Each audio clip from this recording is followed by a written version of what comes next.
Do you ever feel like your mind is a crowded street, filled with the endless noise of opinions, anxieties, and digital static? What if I told you that the silence you crave is already waiting inside you? We live in an age of constant intrusion.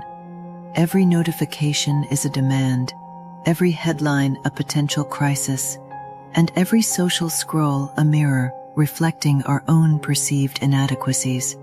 We feel frayed, scattered, and perpetually reactive.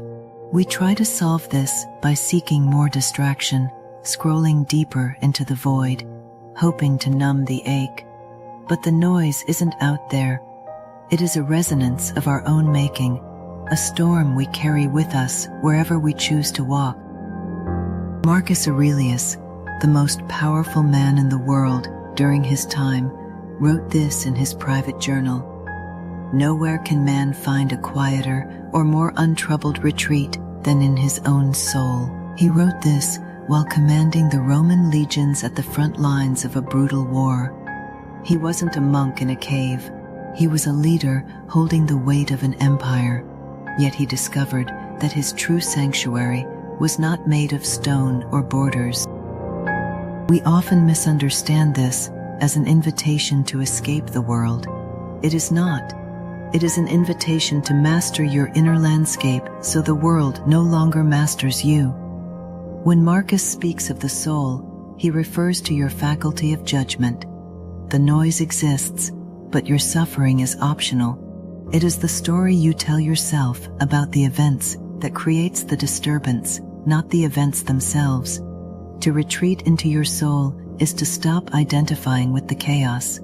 It is the act of stepping back from your own reactions, realizing that you are the observer of your thoughts, not the thoughts themselves.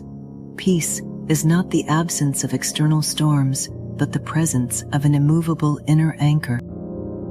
Imagine a cold, damp night in the Danube frontier. The camp is shivering. The smell of wood smoke and wet iron clings to the air. News arrives of betrayal among the senators in Rome. Panic spreads through the ranks. Soldiers murmur about mutiny, their eyes wide with fear of the unknown. They expect the emperor to rage, to lash out, to execute, to tremble. Instead, they find Marcus alone in his tent, his back turned to the flickering fire. He is writing.